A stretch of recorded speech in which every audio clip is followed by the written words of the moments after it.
राधे राधे दोस्तों, MD teaching exam target पर आपका स्वागत है। आओ हम सब मिलकर अपनी मंजिल को प्राप्त करें। वही अपना लर्निंग थ्योरीज का कॉन्सेप्ट चल रहा है। आज नेक्स्ट जो थ्योरी है आपकी इनसाइट थ्योरी। नेक्स्ट जो थ्योरी है वो आपकी इनसाइट थ्योरी। इनसाइट थ्योरी जो है वो आपकी किसने दी? कोहलर ने दी है। इंग्लिश में आपका ये इनसाइट थ्योरी आएगा, हिंदी में आपका सूझबूझ का सिद्धांत। सूझबूझ का सिद्धांत है, अंतर्दृष्टि का सिद्धांत है, गेस्टाल्ट का सिद्धांत है और समग्र पूर्णाकार सिद्धांत है। ये जो अलग अलग नेम आपके हो सकते हैं। इंग्लिश में आपको सिर्फ और सिर्फ इनसाइट थ्योरी मिलेगा, तो इनसाइट थ्योरी जो वो किसका है? कोहलर का है। हिंदी में आपको सूझबूझ का सिद्धांत है, अंतर्दृष्टि का सिद्धांत है, गेस्टाल्ट का सिद्धांत है, समग्र या पूर्णाकार का सिद्धांत है।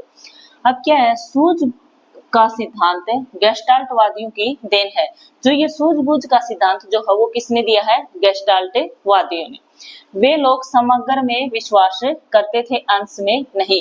मतलब वो एक एरिया है, मान लो ये जो कंप्लीट जो एरिया है इसी को विश्वास करते थे। गेस्टाल्टवादी जो थे वो कंप्लीट चीज को लेके चलते थे, समग्र में विश्वास करते थे, अंश में नहीं। मतलब एक पेड़ है तो पेड़ को कंप्लीट को लेते थे और ना कि उसकी टहनी के बारे में जानकारी लेते थे। क्या करते थे? पेड़ जो है उसके बारे में यदि ऑब्जर्व कर रहे हैं, उसके बारे में उसके ऊपर रिसर्च कर रहे हैं, तो वो किसके करते थे? उस कंप्लीट पेड़ के ऊपर रिसर्च करते थे, ना कि उसके कोई टहनी के बारे में, उसके टहनी से रिलेटेड कोई रिसर्च कर रहे थे। गेस्टाल्टवादी जो है वो कंप्लीट के ऊपर विश्वास करते थे, समग्र के ऊपर विश्वास करते थे। फिर आपका सूझबूझ का सिद्धांत है। सूझबूझ का जो सिद्धांत है वो क्या होता है? बड़े बच्चों के ऊपर, बड़े बच्चों के लिए होता है भाई। सूझबूझ का सिद्धांत जो है वो बड़े बच्चों के लिए होता है। क्या है इस सिद्धांत में? कोहलर ने क्या किया था? कोहलर ने जो सूझबूझ का सिद्धांत है ये जो है एक चिंपांजी के ऊपर किया था भाई। एक चिंपांजी के ऊपर सर्च किया था। चिंपांजी जो है उसका नाम आपका सुल्तान था। चिंपांजी इसको अच्छा नहीं लगा तो चिंपांजी का उसने एक नाम रख दिया, क्या? सुल्तान। अब उसको याद रख लेना, कोहलर जो है ना उसने सुल्तान के ऊपर अपना रिसर्च किया था। सुल्तान जो है वो क्या था? एक चिंपांजी था। देखो कितना अच्छा चिंपांजी जो वो मैंने बनाया है भाई। और ये जो आपके केले हैं और ये स्टिक रखी हुई है और ये बॉक्स है। तो देखो ये जो एक पिंजरा है इसमें चिंपांजी को रोक दिया जाता है, छोड़ दिया जाता है और ऊपर कुछ केड़े रख दिए जाते हैं, ठीक है, और स्टिक रख दिए और कुछ बॉक्स रख दिए। तो पहले जो है केले कुछ नीचे रखे हुए थे और सिर्फ इस बॉक्स में, इस पिंजरे में सिर्फ और सिर्फ स्टिक रखी हुई थी। तो चिंपांजी जो है उसने, सुल्तान जो है उसने क्या किया कि एक स्टिक उठाई और उसको वो केले जो है वो लेने की कोशिश कर रहा था। वो बार बार कोशिश करता जा रहा था लेकिन केले जो है वो ले नहीं पा रहा था। मतलब जो ये स्टिक थी, जो ये छड़ी थी वो केलों तक नहीं पहुंच पा रही थी। तो चिंपांजी जो है उसने क्या किया? अपनी सूझबूझ का यूज किया, अपना सूझबूझ का यूज किया कि कैसे इन केलों तक पहुंचा जा सकता है। तो उसको एक स्टिक थी, दूसरी स्टिक थी, तीसरी स्टिक थी, ऐसे बहुत सी स्टिक रखी हुई थी। तो उसमें क्या किया? एक स्टिक पे दूसरी स्टिक डाल के, वो स्टिक इस टाइप की थी कि एक के अंदर एक दूसरी डाली जा सकती है।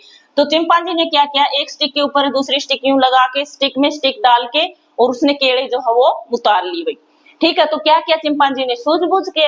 उसके बाद फिर जो है केले कोहलर ने और ऊपर लगा दिए, पिंजरे के बिल्कुल ऊपर लगा दिए। वो स्टिक जोड़ने से भी चिंपांजी जो है वो केलों तक नहीं पहुंच पा रहा था। उसके बाद चिंपांजी जो है उसने और अपना दिमाग लगाया और सूझबूझ का यूज किया। तो उसने यहाँ पे देखा कि कुछ बॉक्स रखे हुए कोने में। तो चिंपांजी जो है उसने एक बॉक्स उठाया और उसके ऊपर खुद खड़ा हो गया और फिर जो स्टिक से वो केले जो है उतारने लगा। फिर भी उसका हाथ वहां तक नहीं गया तो उसने एक बॉक्स के ऊपर दूसरा बॉक्स रखा और फिर उस बॉक्स के ऊपर खड़ा होकर फिर स्टिक से केले जो है वो ले रहा। तो इस प्रकार उसने केले जो है वो निकाल ली भाई, वहां से उतार लिए। तो इस प्रकार चिंपांजी को कैसे ये पता चला कि स्टिक के अंदर स्टिक डालेंगे तो वहां तक पहुंच जाएगी, या वहां तक स्टिक जो नहीं पहुंच रही है तो जो बॉक्स है उनका कैसे यूज किया जाए? उसने अपनी एट टाइम की जो सिचुएशन थी, एट ए टाइम की जो स्थिति थी उसको ऑब्जर्व किया, उसमें अपना दिमाग लगाया, उसने सूझबूझ का यूज किया कि किस टाइप से मैं इन केलों तक पहुंच सकता हूं। यही जो है कोहलर ने अपने रिसर्च में इसमें किया था भाई। ये जो प्रयोग जो है किया है कोहलर ने वो कैनरी द्वीप पे प्रयोग किया है। जो ये प्रयोग किया है चिंपांजी के ऊपर, सुल्तान के ऊपर कोहलर ने, ये कैनरी द्वीप के ऊपर किया है। और ये कहता है इसका यूज जो है वो पाठ्यक्रम निर्धारित या रिसर्च वगैरह करने के लिए यूज किया जाता है। इसे पाठ्यक्रम निर्धारित करना हो या रिसर्च वगैरह करनी हो तो उसमें क्या होता है, कोई रिसर्च वगैरह करते हैं या कोई पाठ्यक्रम डिसाइड करते हैं तो उसमें क्या होता है, अपनी सूझबूझ का यूज किया जाता है कि किस टाइप से कैसे क्या किया जाना चाहिए एट ए टाइम सिचुएशन, जो सिचुएशन प्रेजेंट में, उस प्रेजेंट में सिचुएशन को देखकर अपने डिसीजन किस टाइप से लेने होते हैं, वो उस टाइम अपनी सूझबूझ के ऊपर डिपेंड करता है। इसलिए सूझबूझ का जो सिद्धांत है वो किस पे अप्लाई होता है, आपका बड़े बच्चों के ऊपर। समस्या समाधान में अधिगम का कौन सा सिद्धांत उपयोगी है? अब यहाँ पे चिंपांजी जो है, सुल्तान जो है, उसके सामने क्या थी, समस्या थी कि उसको जो है केड़े दिखाई दे रहे हैं लेकिन वहां तक वो पहुंच नहीं पा रहा है, उनको ले नहीं पा रहा है, तो कैसे उन केड़ों तक पहुंचा जाए, कैसे वो लिए जा सकते हैं। तो ये क्या थी, चिंपांजी सुल्तान के सामने क्या थी कि ये समस्या थी। तो इस समस्या का समाधान करने का जो सिद्धांत है लर्निंग का, अधिगम का, वो कौन सा है, सूझबूझ का सिद्धांत। कौन सा है, सूझबूझ का सिद्धांत। मनोविज्ञान सूझबूझ से आता है, बिल्कुल भाई, मनोविज्ञान जो है वो किससे आता है, सूझबूझ से आता है। सूझबूझ का मतलब है कि एट ए टाइम जो सिचुएशन आपके सामने उसको देख के आप किस टाइप से डिसीजन अपने लेते हो। मनोविज्ञान सूझबूझ, चिंपांजी जो है आसपास के वातावरण से समझता। चिंपांजी ने जो भी डिसीजन लिया, स्टिक के अंदर स्टिक डाल रहा है, फिर भी वो केले तक नहीं पहुंच पाता है तो बॉक्स वगैरह रख रहा है, एक बॉक्स से नहीं पहुंचता तो दूसरा बॉक्स ऊपर रख रहा है। तो इसका मतलब चिंपांजी जो उसने क्या किया था, अपनी सूझबूझ का यूज किया था। वहां पे जो वातावरण था, वहां पे जो इंटरफेस था, उसको देख के उसने ऑब्जर्व किया कि किस टाइप से इस प्रॉब्लम को सोल्व किया जा सकता है। नेक्स्ट है समग्रवादी, जो हम कर रहे थे कि गेस्टाल्टवादी जो है वो आपके क्या है, समग्रवादी जो है, 4 साइकोलॉजिस्ट थे भाई इसमें। जो आपके गेस्टाल्टवादी हैं, समग्रवादी जो है वो 4 साइकोलॉजिस्ट थे, कोहलर, कोफका, वर्दीमर और लेविन। कोहलर, कोफका, वर्दीमर और लेविन, ये जो 4 जो आपके साइकोलॉजिस्ट थे उनको ही समग्रवादी या गेस्टाल्टवादी कहा जाता है। गेस्टाल्ट जो है वो क्या होता है, एट द वोल के बारे में डिसाइड करता है, एट द वोल को लेके चलता है। मतलब वो पेड़ के ऊपर कोई रिसर्च कर रहा, कोई प्रयोग कर रहा है तो वो टहनी पत्ते वगैरह उनके ऊपर करने की बजाय तने के ऊपर, बल्कि पूरे पेड़ के ऊपर वो रिसर्च करता है, वोल को लेके चलता है वो, ठीक है। फिर उसके बाद लेविन जो है उसने क्षेत्रवाद का सिद्धांत दिया था। वही लेविन जो है उसने क्या दिया था, क्षेत्रवाद का सिद्धांत दिया था। सूझबूझ इंसान में अचानक आती है, और ये कहता है कि सूझबूझ जो है वो इंसान में क्या होती है, अचानक आती है।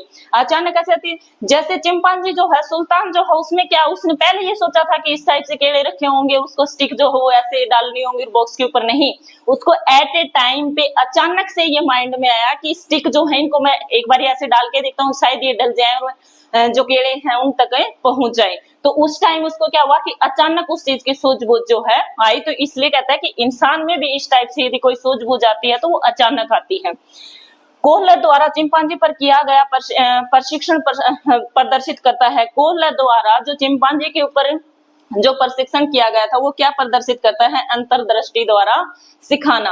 अंतर्दृष्टि द्वारा सिखाना मतलब एक सूझबूझ के द्वारा सिखाना कि किस टाइप से आप एट ए टाइम आपके सामने जो प्रेजेंट में सिचुएशन है, वो कोई प्रॉब्लम है तो उसको कैसे आप सोल्व आउट कर सकते हो, कैसे उसको फेस कर सकते हो। तो इस टाइप से थी भाई इनसाइट थ्योरी कोहलर की। यदि आपको लेक्चर अच्छा लगा है तो प्लीज वीडियो को लाइक